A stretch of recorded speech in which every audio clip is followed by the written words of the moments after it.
সম্মানিত দর্শক, দিল্লিতে বসে শেখ হাসিনা কি করছেন, তার রাজনৈতিক ভবিষ্যৎ কি, তার প্ল্যান কি, পরিকল্পনা কি রাজনীতি নিয়ে? শোনা যাচ্ছে দিল্লিতে তিনি অফিস করেছেন, তার বাসায় নিয়মিত বৈঠক হয়। আর দিল্লির যে ডাউনটাউন, যেখানে রাজনৈতিক দলগুলোর অফিস রয়েছে, এখন সেটা কি নিজামুদ্দিন, নাকি সফদরজং রোড, নাকি অন্য কোথাও, সেটা এখন স্পষ্ট আমরা জানি না। আর অন্যদিকে কলকাতাতে আওয়ামী লীগের যে অফিস, সে অফিস জুড়ে সবসময় একটা হৈ হৈ রই রই ভাব। ঢাকাতে যেভাবে আওয়ামী লীগের অফিসের একটা রমরমা অবস্থা ছিল, তার সেটা অনেক বেশি। Justice বিকামে political club. বাংলাদেশে যারা ছিলেন তাদের অনেক কাজ ছিল, আর এখন দিল্লিতে কিংবা কলকাতাতে যারা আছেন তারা আসলে অখণ্ড অবসরে আছেন। পেপারে আসছে অনেক মন্ত্রী যারা সাবেক চুলে কলপ মাখছেন, ফেসিয়াল করছেন, অনেকে নিয়মিত ব্যায়াম করছেন যারা কখনো ব্যায়াম করেনি, অনেকে শরীর ফুলাচ্ছেন, পেশি বানাচ্ছেন। এবং সাম্প্রতিক সময় যেটা দেখা গিয়েছে যে গত 4-5 মাস আগে যাদেরকে খুব বিমর্ষ মলিন দেখা যাচ্ছিল, তাদের ইদানিংকালের যে কথাবার্তা এবং ছবি, তা দেখে মনে হচ্ছে তারা বেশ উদ্দীপিত, শক্তি অর্জন করেছেন, সামর্থ্য অর্জন করেছেন এবং যে কোনো একটি টার্গেট পূর্ণ করার জন্য বিশ্বাস এবং আস্থা অর্জন করার চেষ্টা করছেন। কারণটা কি? গত 1 বছরের মধ্যে শেখ হাসিনাকে নিয়ে নানা রকম গুঞ্জন আমরা শুনেছি।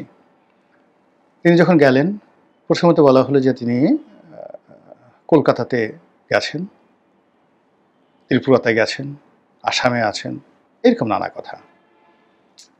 পরে আবার বলা হলো যে না, তিনি এই সামরিক বিমানে করে দিল্লিতে আছেন, তাকে গৃহবন্দী করে রাখা হয়েছে, কেউ তার সঙ্গে দেখা করতে পারে না। ভারত সর্বদলীয়ভাবে সিদ্ধান্ত নিয়ে তাকে 24 ঘন্টার মধ্যে তৃতীয় কোনো দেশে পাঠানো হবে। প্রথমে বলা হলো ইংল্যান্ডে, তারপরে বলা হলো ইংল্যান্ড তাকে নেবে না। তাহলে তিনি কোথায় যাবেন? নিউজিল্যান্ডে যাবেন, যেখানে তার আত্মীয় আছে। মানে নিউজিল্যান্ডের যে এখন রাজ পরিবার রয়েছে, যারা ওখানকার আওয়ামী লীগের মতো বা বিএনপির মতো শক্তিশালী, তো সেই পরিবারের মেয়ে বিয়ে করেছেন। না, নিউজিল্যান্ড না, এটা হলো ফিনল্যান্ড। সেই পরিবারের মেয়ে বিয়ে করেছেন শেখ রেহানার সন্তান, তো ববি। কাজে ববির শ্বশুর দেশে তিনি যাবেন না। আবার কেউ বলেন যে না, তিনি তার পুরনো বন্ধু, বাংলাদেশের বন্ধু, আওয়ামী লীগের পারিবারিক বন্ধু, একেবারে শেখ মুজিবুর রহমান বঙ্গবন্ধু, তার জমানা থেকে এখনো পর্যন্ত যে দেশ এবং যে রাষ্ট্রটি কখনো আওয়ামী লীগকে ছেড়ে যায়নি এবং আওয়ামী লীগের সঙ্গে আনকন্ডিশনালি থেকেছে, বেইমানি করে না, মুনাফিকি করেনি, সেই দেশ হলো রাশিয়া। তিনি রাশিয়াতে যাবেন, ভালো কথা।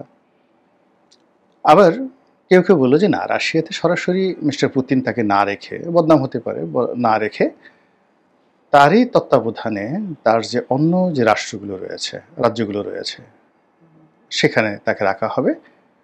কি যেন উজবেকিস্তান না কাজাকিস্তান, এরকম একটা দেশের নাম আমরা শুনলাম। কিন্তু আলটিমেটলি আসলে কোথাও শেখ হাসিনার যাওয়া হলো না। ভারত তাকে ট্রাভেল পাস দিল, মানে অনেকটা পাসপোর্টের মতো। ভারতের সেই পাসপোর্ট নিয়ে তিনি সারা দুনিয়া ভ্রমণ করতে পারেন, ভারতই সব কিছু ব্যবস্থা করে দিবে। দ্বিতীয়ত, ভারত তাকে ডিপ্লোম্যাট মর্যাদায়, কূটনৈতিক মর্যাদায় এবং যে কোনো একটা দেশের রাষ্ট্রপ্রধান বা সরকার প্রধানের মর্যাদায় তাকে রাষ্ট্রীয় প্রোটোকল দেওয়া শুরু করলো। এরকম খবর যখন এলো, তখন অনেকের মাথায় বাজ পড়লো যে এটা কী ধরনের কথা। বাংলাদেশের যারা দেশের বাইরে থাকে টোকাই ইউটিউবার আছে, তো এই সকল টোকাই ইউটিউবার যারা রাজনীতির র বোঝে না, লেখাপড়া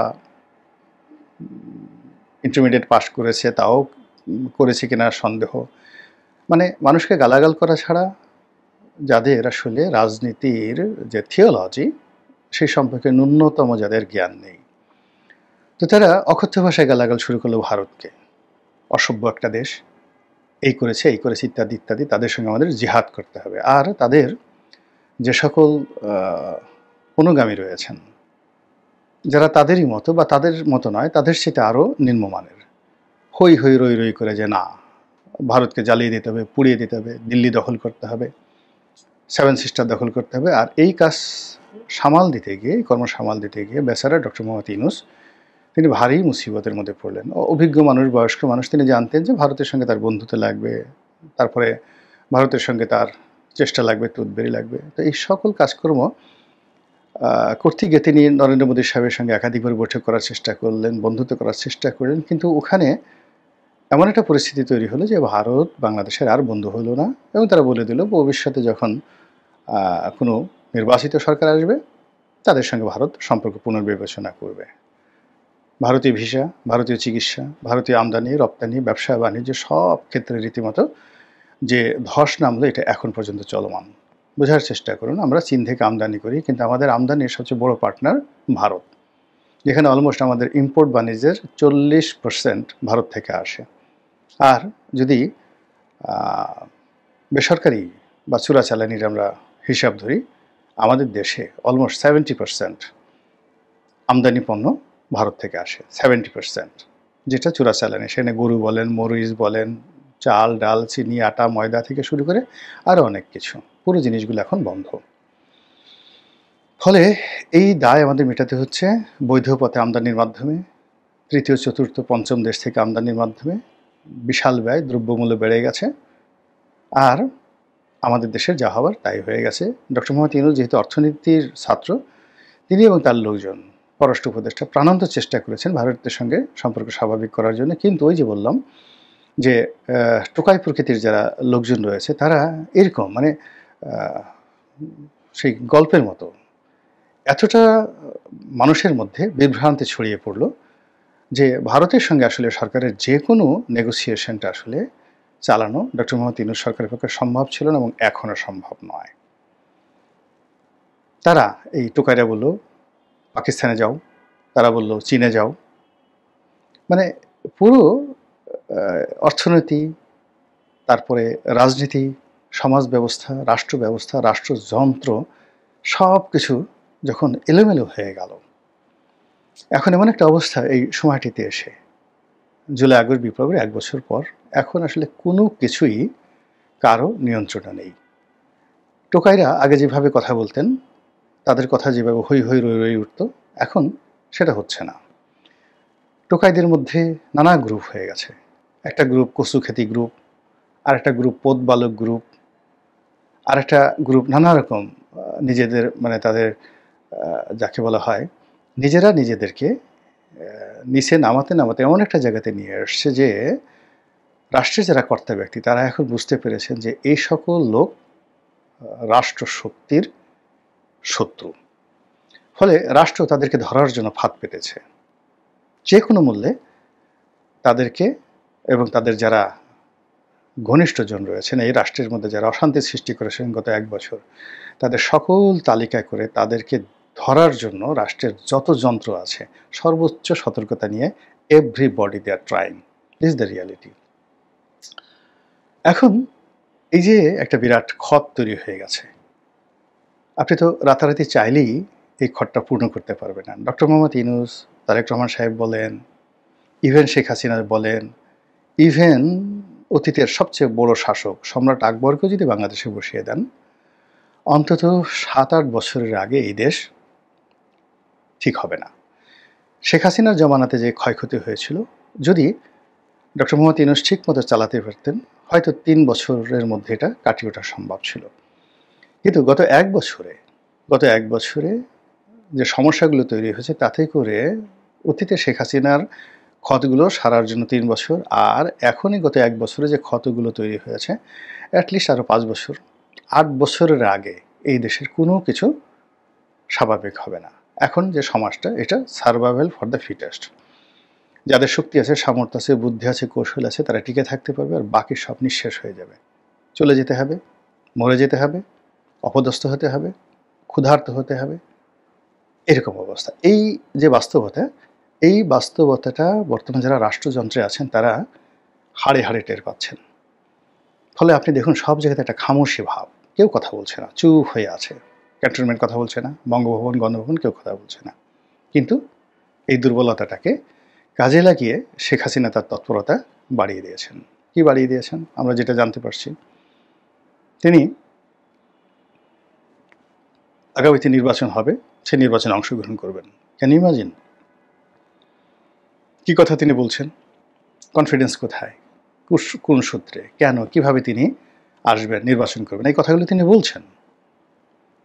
2 নম্বরে আবার যে তত্ত্বাবধায়ক ব্যবস্থা ধ্বংস করেছেন, সংবিধান নষ্ট করেছেন, তিনি আবার বলছেন যে আমরা তত্ত্বাবধায়ক সরকার ছাড়া নির্বাচন করব না। তাহলে তার যে আত্মবিশ্বাস সেটা কোন জায়গা থেকে পৌঁছে গেছে? প্রথমত তিনি নির্বাচন করবেন, দ্বিতীয়ত তিনি আত্মবিশ্বাসী বলেছেন যে তারা ছাড়া নির্বাচন হবে না এবং তারা তত্ত্বাবধায়ক সরকার ছাড়া অন্য কোনো নির্বাচন মেনে নেবে না। গেল।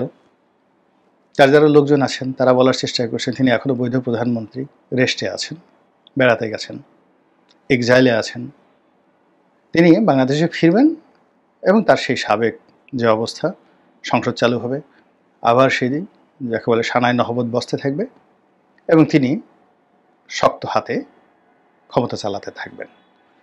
আর তার এই কথা শুনে তার আমলে যারা নির্বাসিত হয়েছে, নির্যাতিত হয়েছে, তাদের সে যে কি কম্পন, এটা বলার মতো নয়। যতবারই শেখ হাসিনার কণ্ঠ তারা শুনছে ততবারই যাকে বলা হয় তাদের মধ্যে কম্পন তৈরি হয়েছে। ঘটনাটা এরকম যে ধরুন আপনি যদি কখনো সাপের কামড় খান এবং প্রাণে বেঁচে যান, সাপের ফোঁস-ফোঁস শব্দ শুনলে আপনি সেন্সারলেস হয়ে পড়বেন। আপনি যদি বাঘের যাকে বলে থাবা আপনার শরীরের উপর পড়ে, তারপর আপনি যদি কখনো বাঘের গন্ধ শুকেন, মুহূর্তের মধ্যে আপনি সেন্সলেস হয়ে পড়বেন।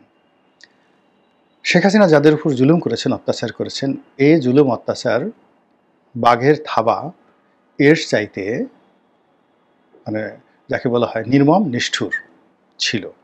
ওই যে সুরেন্দ্র সেনগুপ্ত বলে গেছেন, বাঘে ধরলে বাঘ ছেড়ে দেয় অনেক সময়।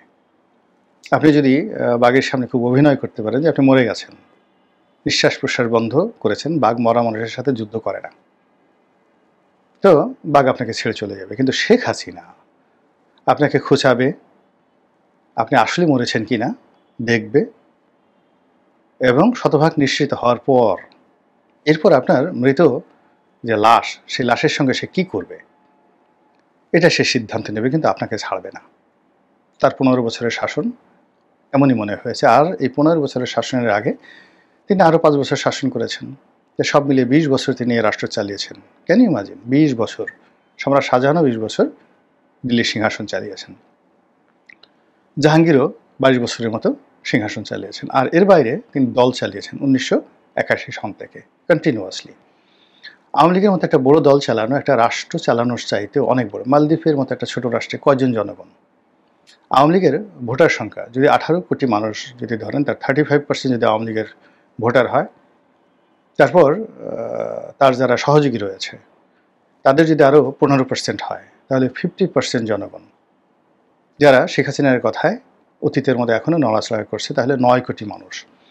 এই 9 কোটি মানুষকে তিনি রাষ্ট্র ক্ষমতায় থেকেও ডান্ডা মেরেছেন, প্রভাবাধীন রেখেছেন, নিয়ন্ত্রণ রেখেছেন, আর এখনও রাখছেন। এবং তারা যত কিছু হোক না কেন, তারা অন্ধের মতো শেখ হাসিনা, শেখ হাসিনা, জয় বাংলা, জয় বঙ্গবন্ধু, এবং তাদের একটা অংশ মনে করে শেখ হাসিনা আবার ফিরে আসবে এবং সাবেক সেই জায়গাতে। যা হোক, এনিওয়ে, তো এরকম যখন একটা অবস্থা চলছে আমাদের দেশে, যখন একেবারে সমস্যায় আমরা জর্জরিত, বিশ্বাস, আস্থা, নির্ভরতা কোথাও নেই, ঠিক সেই সময়টাতে হঠাৎ করে শেখ হাসিনার তৎপরতা বেড়ে গেছে। তিনি অফিস খুলে বসেছেন, যেটা শোনা যাচ্ছে দিল্লি থেকে নিয়মিত লোক তার বাসায় যাচ্ছে।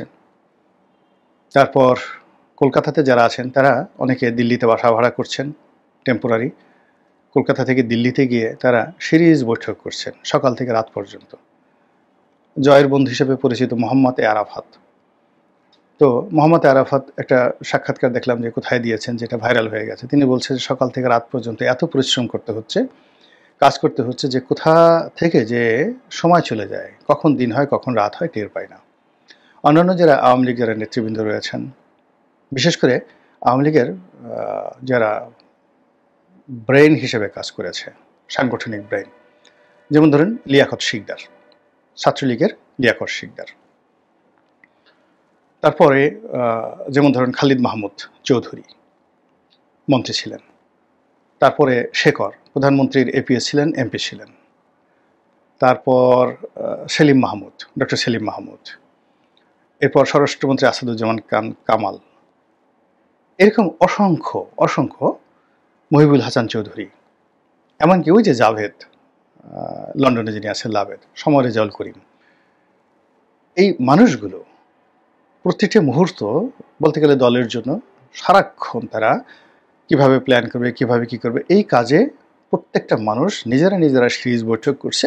তার সঙ্গে সঙ্গে শেখ হাসিনার সঙ্গে সিরিজ বৈঠক করছে, যেটা এই ৩ মাস আগেও আমরা এই ঘটনাগুলো শুনতে পারিনি। হঠাৎ করে এরকম হলো কেন? এবং ইন্টারনেটে আপনি দেখবেন যে এই যে মানুষগুলোর নাম শুনলাম, এদের অনেকেই ইদানিং বেশ কথাবার্তা বলছে।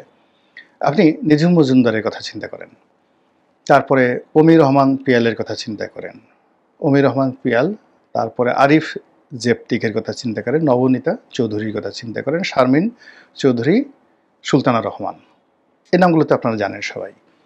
আজ থেকে 6 মাস আগে দেখুন তাদের যে পেজগুলো চলতো, তাদের যে ভিডিওগুলো চলতো, তাদের যে কথাবার্তা ছিল, সেখানে হতাশার সুর ছিল, নানা রকম ব্যঙ্গ ছিল, বিদ্রূপ ছিল। কিন্তু সবাই কীভাবে যেন একটা ঝাঁকি দিয়ে উঠেছেন, সবার মধ্যে কী যে ধরনের যেন একটা উদ্দীপনা চলে এসেছে, সবাই প্রচণ্ড ব্যস্ত হয়ে পড়েছেন। আর তার সঙ্গে সঙ্গে শেখ হাসিনার এই তৎপরতা।